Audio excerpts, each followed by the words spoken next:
Bonjour à tous et bienvenue à ce nouveau webinaire. Nous sommes trois en ligne pour l'instant. On va se permettre d'attendre un tout petit peu que les autres personnes inscrites arrivent. Hop.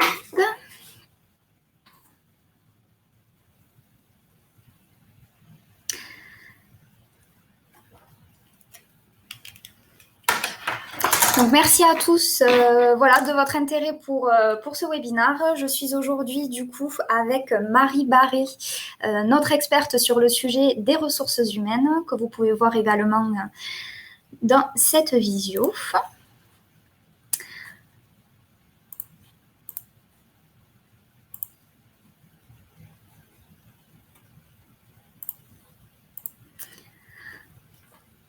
Alors, il est 32, on ne va pas tarder à commencer. Du coup, on va commencer à l'heure. Donc, voilà, ce business webinar fait partie de notre série. Donc, il se déroule tous les derniers vendredis du mois à partir de 11h30 sur des thématiques de gestion pour vous accompagner et vous conseiller. Voilà, c'est donc un rendez-vous mensuel à bien enregistrer dans vos agendas tous les derniers vendredis du mois à 11h30. Aujourd'hui, nous sommes donc sur une thématique ressources humaines avec pour sujet comment bien recruter pour son entreprise. C'est une thématique importante. Pourquoi ? Parce que c'est un passage très important, quelle que soit la taille de votre entreprise, et que cela relève en fait d'une véritable compétence pour faire le bon choix.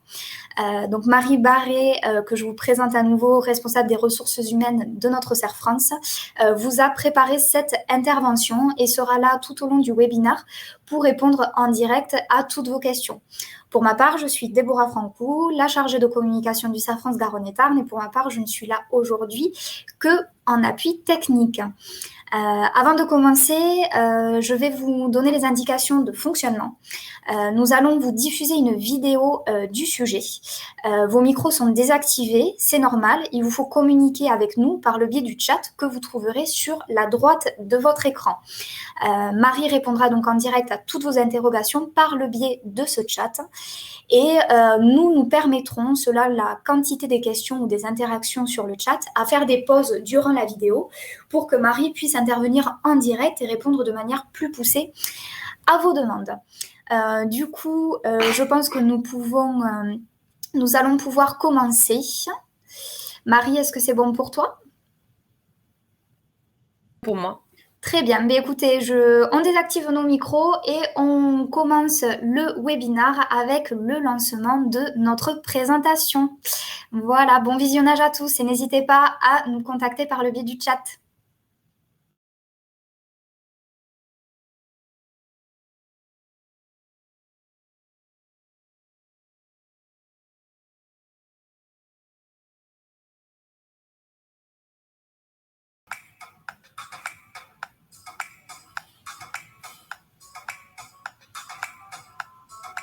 Bonjour à tous et bienvenue dans ce webinaire spécial ressources humaines pour tout savoir du recrutement dans votre entreprise. C'est une thématique importante car l'on néglige souvent tous ces aspects du recrutement qui peuvent faire sa réussite ou son échec. Ce sont donc ces étapes que je vous propose de parcourir ensemble pendant ce webinaire. Ça y est, votre entreprise se développe et vous avez décidé de franchir un nouveau cap. Vous allez recruter un salarié. Facile, me direz-vous. Vous savez déjà quel type de candidat vous voulez. Il devra avoir les mêmes valeurs que vous. Il devra occuper son poste de manière autonome et efficace dès les premiers jours et prendre des initiatives. Il devra être toujours de bonne humeur et ne pas être trop regardant sur les horaires, bien évidemment. En fait, il devra penser et travailler exactement comme vous le souhaitez, un super pro avec une solide expérience en gros. Et bien sûr, il devra arriver rapidement puisque vous en avez besoin de suite. Aucun problème, un coup de fil à Pôle emploi et hop, le tour est joué. Et bien malheureusement, vous allez bien vite vous confronter à la dure réalité du recrutement dans une petite entreprise. La pénurie de candidats sur bon nombre de secteurs d'activité, encore moins de profils qualifiés, ce qui ne facilite pas la sélection des candidats, et qui rallonge du coup le délai de recrutement avec une multiplication des entretiens et le risque au final de recruter un profil qui ne correspond pas réellement aux besoins de l'entreprise.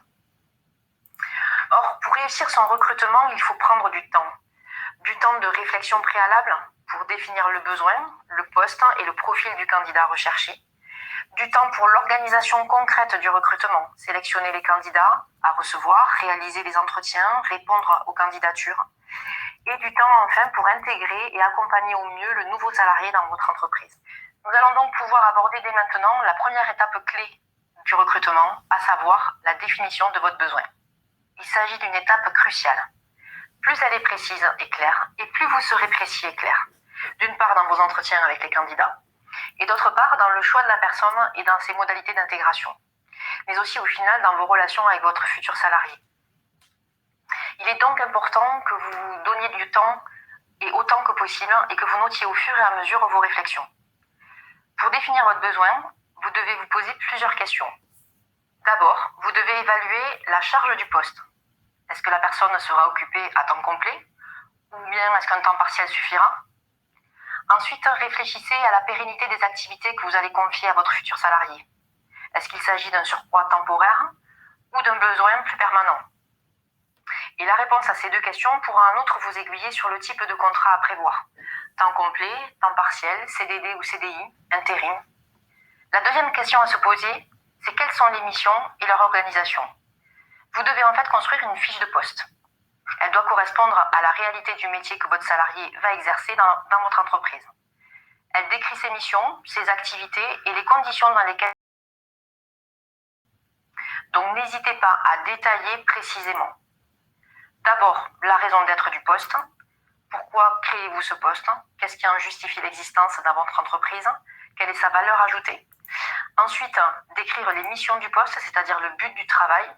Et enfin, les activités à réaliser. Ce sont toutes les actions que devra accomplir au quotidien votre salarié, leur durée, leur rythme et leur fréquence, le niveau de décision et d'autonomie dont il disposera. Listez également tout ce qui constitue le contexte du poste dans votre entreprise. Les méthodes et les techniques qui devront être mises en œuvre, les outils et matériaux utilisés, les horaires, est-ce qu'ils seront fixes, décalés, est-ce qu'il y aura du travail de nuit, des astreintes, la localisation du poste et la mobilité à prévoir, est-ce qu'il y aura des déplacements fréquents dans d'autres régions, à l'étranger, les périodes de congés souhaitables, l'environnement de travail aussi, éclairage, bruit, salissure, l'organisation du travail et les responsabilités à assumer, les résultats à atteindre et les marges d'initiative du salarié. Les règles importantes à connaître, les règles de sécurité, les règles de confidentialité ou de déontologie. Et enfin, les relations de travail. Quels seront ces interlocuteurs? En interne d'abord, est-ce qu'il y aura d'autres personnes que vous? Et en externe, les clients, les fournisseurs ou autres. La troisième question à se poser, c'est le profil du candidat. Débutant ou expérimenté, me direz-vous. Recruter un débutant ou un alternant, par exemple, peut en effet être une solution si votre entreprise se développe progressivement, ce qui vous laissera le temps d'accompagner et de former votre futur salarié. Par contre, si le poste que vous avez défini en amont nécessite une prise en main rapide, ou si votre charge de travail est trop importante pour continuer à l'assumer seul encore longtemps, ou enfin si le poste demande à votre salarié des savoir-faire professionnels et une grande autonomie, il sera préférable dans ce cas de recruter un profil expérimenté. Attention, pour l'alternance, n'oubliez pas de prendre en compte deux points importants. Il faut penser que les formations ont un rythme généralement calé sur l'année scolaire, donc beaucoup de formations et de contrats en alternance démarrent donc à l'automne. Également, regardez si le rythme de l'alternance, c'est-à-dire les jours travaillés en entreprise, correspond bien au rythme des activités confiées à l'alternant. Enfin, dernier point pour définir le besoin, votre place dans tout ça. En effet, il ne suffit pas de recruter pour être un bon manager. Il faut aussi savoir déléguer. Et la délégation est parfois un exercice compliqué. Les passionnés par leur métier sont souvent très exigeants sur le résultat à atteindre. Or, si vous n'y prenez pas garde, une trop grande exigence peut vous conduire à des malentendus et des tensions avec votre salarié. Du coup, vous vous donnerez plus de chances de réussite si vous avez clarifié pour vous-même les points suivants. Qu'êtes-vous prêt à déléguer, à confier à une autre personne sans vous sentir dépossédé? Et à l'inverse, à quoi tenez-vous le plus? Que souhaiteriez-vous conserver? Quelles activités? Aussi, dans quelle mesure allez-vous accepter que les choses soient faites différemment de ce que vous faites aujourd'hui? Et enfin, quels sont les savoir-faire, les manières de travailler qui font que votre entreprise fonctionne, se développe et comment vous allez les transmettre? Quel temps vous allez y consacrer? Et surtout, quelle organisation vous allez mettre en place pour ça? Cet exercice de projection vous aidera à clarifier votre réflexion et si besoin, elle pourra vous amener à réajuster la fiche de poste. Nous venons de voir comment définir le poste et le profil du candidat. Nous allons donc pouvoir entrer maintenant dans la phase concrète du recrutement avec la rédaction et la diffusion de l'offre d'emploi. Tout d'abord, il est important de confronter votre besoin au marché de l'emploi en répondant à quelques questions. Le profil recherché existe-t-il sur le marché du travail? Existe-t-il des candidats correspondant au profil recherché dans votre ville, sur votre région? Les conditions salariales et d'exercice que vous proposez sont-elles en cohérence et en phase avec celles habituellement proposées dans le métier, voire plus favorables? En fonction de vos réponses, il sera peut-être nécessaire d'ajuster le profil de poste.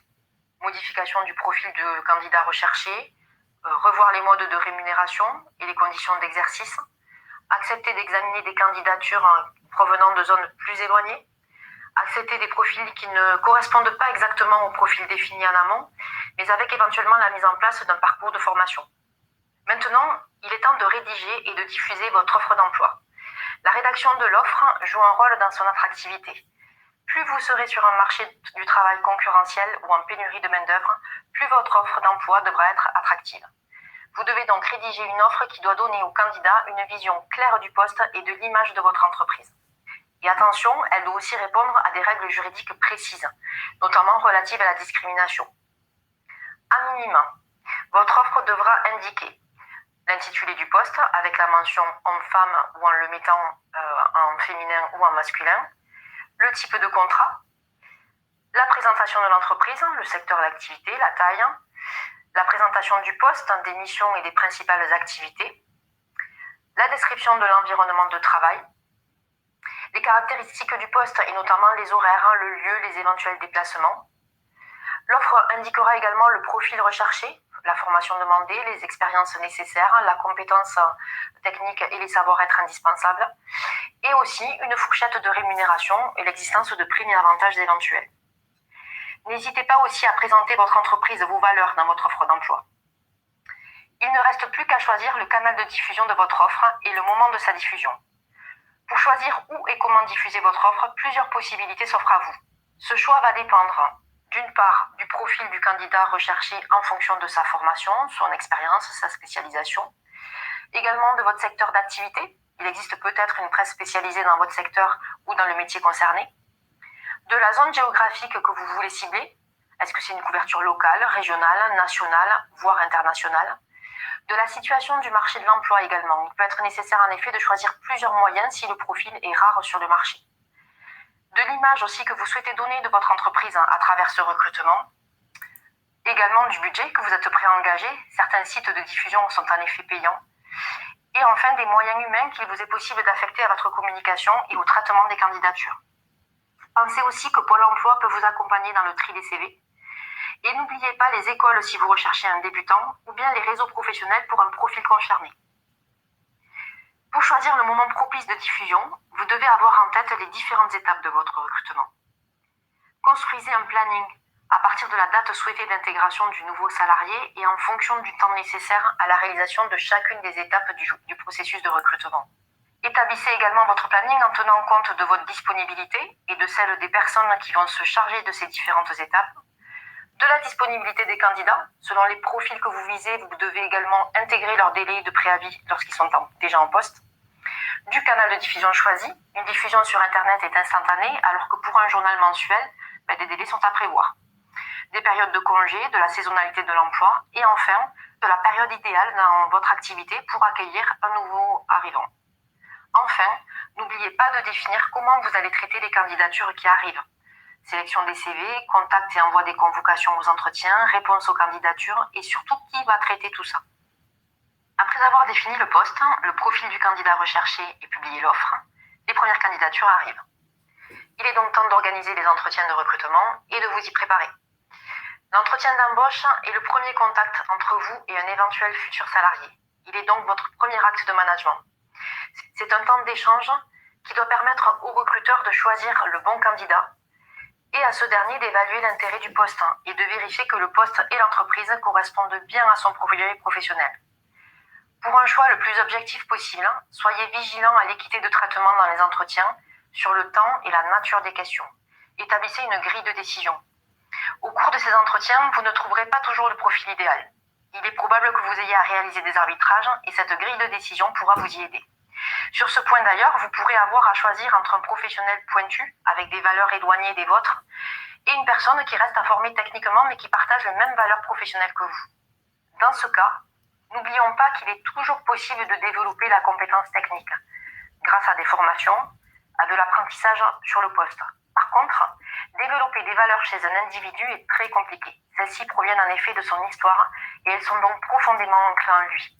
Pour cette raison, si vous ne trouvez pas le profil idéal, il vaudra mieux favoriser le recrutement d'un candidat qui aura les valeurs que vous recherchez, plutôt que les seules compétences techniques idéales requises, en vous assurant toutefois lors de l'entretien de sa capacité à intégrer et acquérir ces compétences techniques. Pour comparer au mieux les candidats, le déroulement de l'entretien doit être préparé en amont et sa durée doit être évaluée en temps. Indiquer ces éléments au candidat permet aussi de cadrer l'entretien et de faire en sorte qu'il soit le plus disponible possible à ce moment-là. Préparer des questions est essentiel pour bien mener un entretien de recrutement. Ensuite, pensez que la forme des questions que vous allez utiliser déterminera forcément la forme des réponses de votre interlocuteur. Utilisez pour cela des questions ouvertes. Pourquoi, comment, afin d'éviter les réponses oui ou non qui ne vous apporteront pas réellement d'informations. Dans votre questionnement, attention à ne pas induire la réponse. Par exemple, si vous dites « le poste demande beaucoup de rigueur, êtes-vous rigoureux ?» vous pouvez être sûr que la réponse sera positive. Préférez plutôt « pouvez-vous me décrire les activités menées dans votre dernier poste et qui demandaient de la rigueur ?» Attention, la règle d'or en recrutement, c'est que les recruteurs écoutent plus qu'ils ne parlent. Essayez de respecter la règle des 80-20. 80% d'écoute et de questionnement et 20% de parole. Et pour affiner votre jugement, recherchez les atouts et les points forts du candidat au regard du poste proposé en l'interrogeant sur ce qu'il a réalisé dans ses postes précédents, voire dans ses activités annexes. Et n'oubliez pas aussi que le candidat n'est peut-être pas habitué à parler de lui. Il y a peut-être aussi parmi vos connaissances une personne dont le profil pourrait correspondre à vos besoins. Dans ce cas, ne faites surtout pas l'économie d'un vrai entretien. Cela vous permettra d'affirmer vos attendus vis-à-vis de la personne et clarifiera aussi vos relations ultérieures, que vous la recrutiez ou pas. La qualité des relations personnelles ne garantit pas forcément la compétence professionnelle attendue. Vous ne recrutez pas une connaissance, mais un salarié avec qui vous allez avoir une relation hiérarchique. Si cette distinction n'est pas posée dès le départ, vous prenez le risque de malentendus qui peuvent abîmer votre relation professionnelle et personnelle avec cette personne. Attention, l'urgence est aussi mauvaise conseillère. Elle pourrait vous conduire à recruter un candidat trop éloigné de vos besoins. Dans ce cas, analysez les raisons possibles de vos difficultés à recruter pour envisager des mesures d'ajustement. Par exemple, si le profil que vous recherchez est rare sur le marché du travail, modifiez ou élargissez vos critères de sélection, quitte à prévoir des mesures d'adaptation au poste pour le futur embauché. Par exemple, plus de temps de formation, des aménagements sur les tâches à réaliser. Ou bien si le profil que vous recherchez existe sur le marché du travail, vous devez peut-être revoir la communication de votre offre d'emploi. En effet, elle a pu manquer de clarté ou d'attractivité. Par exemple, la description du poste n'était pas assez précise ou les atouts de votre entreprise n'étaient pas suffisamment mis en avant. Ou alors, le support de diffusion de votre offre d'emploi a pu être mal ciblé. C'est après toutes ces étapes qu'il vous sera possible de réaliser un choix cohérent. Mais le recrutement ne se termine pas là. Il faut ensuite penser à préparer efficacement l'arrivée de votre nouveau salarié. Et c'est ce que nous allons voir maintenant. Bien intégrer un nouveau collaborateur, c'est d'abord une question de bon sens. Sauf que lorsqu'on est pris dans le rythme du travail, penser à tout n'est pas chose facile. Pourtant, l'intégration d'un nouveau collaborateur est une étape essentielle pour un recrutement parfaitement réussi. Chaque poste a ses spécificités. Il est donc nécessaire d'anticiper au maximum les besoins du nouvel arrivant. Cela lui permettra d'éviter de demander un par un les outils nécessaires à son travail. Pensez aux fournitures, bloc-notes, stylos, etc. Aux équipements également à lui fournir, la tenue, le matériel, les chaussures de sécurité par exemple. Au bâtiment, de lui donner les clés, le code d'entrée. Et également préparer son ordinateur, avec ses identifiants, ses codes d'accès et son adresse mail. La mise en place avant son arrivée des moyens à mettre à disposition de votre salarié feront qu'il se sentira rapidement pris en compte. Et ce sont souvent les détails qui font la différence. Pendant cette période, demandez-lui, si cela n'a pas été fait avant, de vous apporter le jour de son arrivée les pièces justificatives de sa capacité à exercer, diplôme, permis de conduire ou autre. Abordons maintenant l'ultime étape du recrutement, l'arrivée et l'intégration du nouveau salarié dans l'entreprise. Il faut savoir qu'entre la confirmation du recrutement et l'arrivée du futur collaborateur, il peut se passer plusieurs semaines. Je vous conseille donc de maintenir un contact régulier avec lui pendant ce laps de temps pour éviter un désistement de dernière minute. Le jour de l'arrivée est donc primordial pour donner corps à ce que vous avez évoqué lors de votre entretien, de manière à tisser un lien de confiance entre votre salarié et vous, à maintenir sa motivation initiale et à lui donner envie de rester. Le jour de l'arrivée du nouveau collaborateur, prenez le temps de lui faire visiter l'entreprise, afin qu'il puisse se familiariser avec les locaux, les équipements. Ce sera l'occasion de lui présenter le règlement intérieur. Présentez-lui aussi ce qui vous tient à cœur dans votre entreprise, les valeurs auxquelles vous tenez. Et rappelez aux salariés ce que vous attendez de lui en vous appuyant sur la fiche de poste. S'attarder sur ces aspects, ce n'est pas superflu, car la tentation du départ est forte pendant la durée de la période d'essai. Enfin, pour que votre nouveau collaborateur se sente tout de suite utile à l'entreprise et prenne plus facilement ses marques, impliquez-le rapidement dans un projet en cours. Il n'y a rien de plus frustrant que d'attendre du travail alors que l'on veut simplement faire ses preuves. N'hésitez donc pas à lui montrer que vous avez confiance en ses compétences et ce, dès son arrivée. Quand elle arrive, une personne ne possède qu'une petite partie de son poste. Elle ne connaît ni le mode de travail de l'entreprise, ni son organisation. Il faut donc mettre à profit cette période d'essai pour accompagner ce temps d'adaptation qui peut être une durée variable selon le poste et les responsabilités. Accompagnez votre salarié en lui indiquant clairement les tâches qu'il aura à réaliser les premières semaines. La clarté et la précision des demandes facilitent l'intégration d'un salarié avant qu'il ne prenne sa pleine autonomie.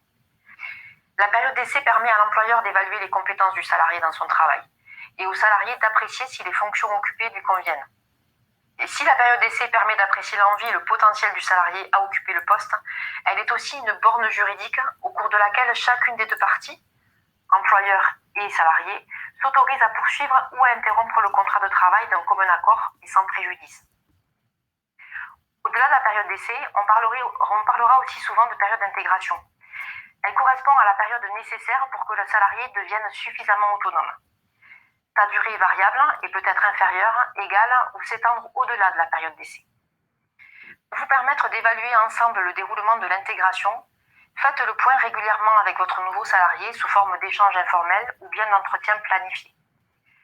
Il est en effet le mieux placé pour vous expliquer ses éventuelles difficultés, ce qui lui a plu ou moins plu lors de ses premières semaines. Et puis, un œil neuf et critique est toujours bénéfique pour votre entreprise et permet d'identifier les pistes d'amélioration. Vos échanges pourront porter sur vos visions croisées, de la maîtrise de chacune des activités dont il est responsable, de sa capacité à utiliser certains outils ou techniques, de sa connaissance des circuits d'information ou de production, du respect des règles et des procédures, également du respect des consignes de sécurité ou de confidentialité, de son appréciation du poste au regard de ce qu'il en avait compris, de ce que vous lui aviez décrit, de ses attentes, et le cas échéant, de ses difficultés pour accomplir ses missions. En fonction des difficultés rencontrées, vous déciderez alors de poursuivre ou de modifier le parcours d'intégration. Ces ajustements suffisent souvent d'ailleurs à corriger une incompréhension, à consolider la confiance et à éviter une séparation prématurée. Et voilà, au final, vous n'aurez peut-être pas recruté un mouton à 5 pattes, mais un salarié au clair dans son poste et avec qui vous serez donné un maximum de chances de construire une relation durable. Vous avez désormais toutes les clés en main pour réussir vos futurs recrutements. Sachez également que le CERF France Garonne et Tarn peut vous accompagner dans ce processus complexe et important pour vous aider à trouver la perle rare. Quant à moi, je vous invite à retrouver le livre blanc dédié à cette thématique sur notre site web, dans l'espace ressources. Et n'oubliez pas votre prochain webinaire 100% chef d'entreprise tous les derniers vendredis du mois à 11h30. Merci à vous. Merci à tous pour votre attention. Donc, a priori, on n'a pas eu de retour de problème technique, donc la vidéo a dû bien passer. Marie Barré est en train de répondre à certaines questions. Donc, du coup, n'hésitez pas, c'est le moment ou jamais. On va se laisser un petit temps d'échange ensemble. Donc, pour répondre à Kevin, voilà, les réponses sont en train de parvenir par le biais du chat. Marie, n'hésite pas à ouvrir ton micro désormais si tu veux répondre également en direct aux participants. Et du coup, je vous invite dès à présent à formuler vos questions, vos interrogations ou vos demandes de renseignements complémentaires par le biais du chat pour que l'on puisse y répondre. Oui, pour compléter Donc, ma réponse concernant les canaux à utiliser, donc dans le secteur du bâtiment, par exemple, je pense qu'effectivement, les job boards permettent en fait une diffusion très, très large. C'est l'avantage. Et ensuite, là, c'est plutôt se rapprocher de certains organismes ou partenaires avec qui vous travaillez, des fournisseurs, pourquoi pas, parce que le bouche à oreille, c'est aussi une bonne solution. Ça peut être aussi des CCI, voilà, des écoles spécialisées si vous êtes plutôt sur un profil plutôt débutant. Voilà.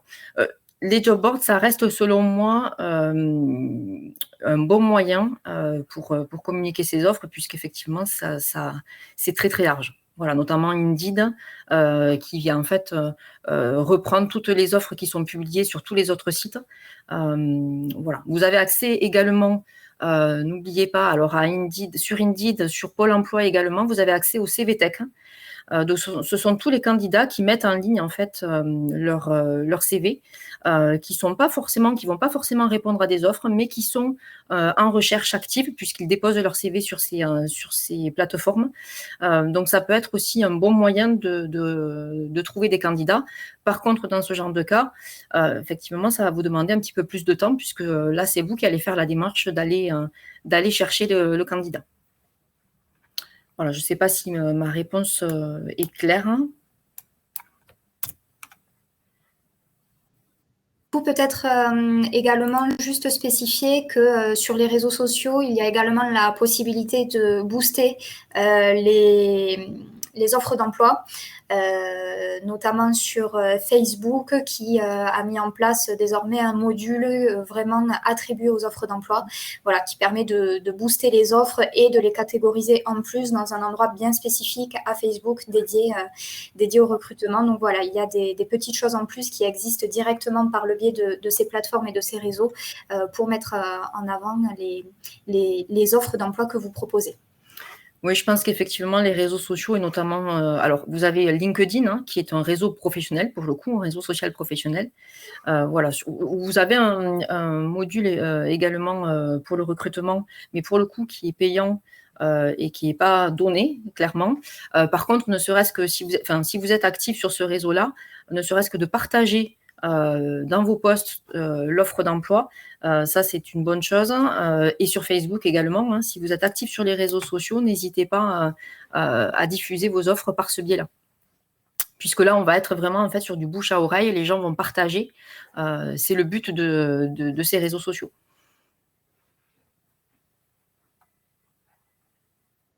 Parfait, on laisse encore 2 minutes si voilà, vous voulez réfléchir un petit peu à tout ce qui s'est dit et poser vos questions.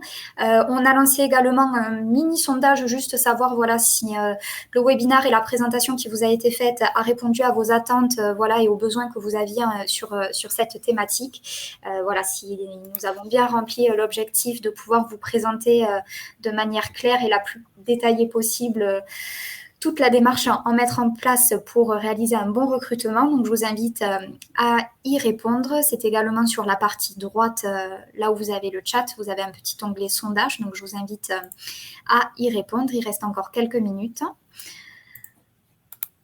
Et si on n'a plus de questions pour l'instant, on va laisser 2 minutes. Je vais en profiter du coup pour vous dire qu'un prochain business webinar aura lieu le dernier vendredi du mois de mai. Voilà, donc cette nouvelle thématique, toujours 100% chef d'entreprise, aura cette fois-ci attrait à la comptabilité. La thématique sera bien comprendre ses comptes pour mieux gérer son entreprise. Voilà, c'est un gros sujet qui, je pense, sera très apprécié voilà, des gérants pour monter en compétence sur cette partie ou tout simplement refaire un point formateur sur tous ces indicateurs clés voilà, qui permettent en fait d'ajuster comme il faut et de mieux pouvoir piloter son entreprise. Voilà, même si ce n'est qu'un rappel des notions clés, c'est toujours bon à prendre. Voilà, donc il aura lieu vendredi 28 mai, toujours à 11h30. Alors, est-ce qu'on a de nouveau des questions ou pas? Non, pour l'instant, c'est bon. Marie, est-ce que tu as quelque chose à rajouter de ton côté ou... Non.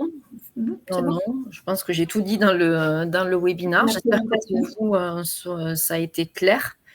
Voilà, c'est effectivement le recrutement d'un salarié, c'est quelque chose qui n'est pas simple. Mais pour autant, c'est un acte de management effectivement très important. Et plus vous êtes clair, c'est ce que j'ai dit dans le webinaire, hein, plus vous êtes clair dès le départ sur les missions du poste, sur ce que vous attendez de la personne, et plus ce sera facile de trouver le candidat correspondant. Voilà. Après, la difficulté que vous pouvez rencontrer effectivement, c'est les secteurs, il y a certains secteurs d'activité qui sont pénuriques en main-d'œuvre, clairement. Donc là, souvent, on est obligé d'adapter le recrutement et de recruter des gens qui sont peut-être un peu moins compétents techniquement que ce qu'on avait imaginé. Et donc, ça veut dire que derrière, il y a du travail à faire lors de l'intégration. Voilà. Surtout, ne pas dissocier l'intégration du salarié et le recrutement. Pour moi, c'est important de réfléchir aux deux et de travailler sur les deux, parce qu'un bon recrutement, vous pouvez trouver effectivement un candidat. Pour autant, si l'intégration derrière n'est pas bonne, le candidat, il y a de forts risques qu'il parte avant la fin de la période d'essai. Donc, c'est important de travailler également l'intégration.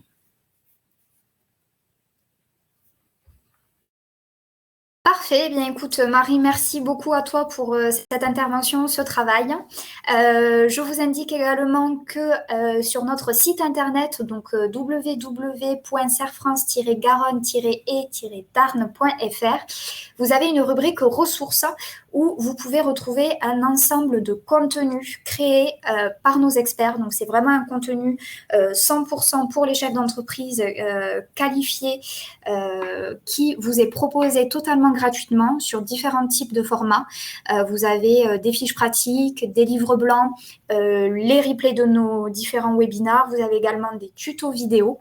Voilà, donc n'hésitez pas à vous connecter à notre site internet, à aller sur cet onglet ressources pour télécharger ces contenus gratuits et continuer de monter en compétences. Vous trouverez du coup dans la partie livre blanc, le livre blanc qui est associé à cette présentation. Donc, vous aurez tout écrit noir sur blanc, voilà, pour pouvoir le reprendre tranquillement et avoir cette démarche et cette procédure du coup sur un support papier. Voilà, merci beaucoup à tous encore une fois pour votre attention et votre participation. Et puis Marie, merci à toi pour ton intervention. Merci à toi, Déborah, et merci à tout le monde d'avoir participé. Et bonne journée à tous, bon appétit, et puis à très vite. Rendez-vous le mois prochain pour la nouvelle thématique. Merci à tous, au revoir.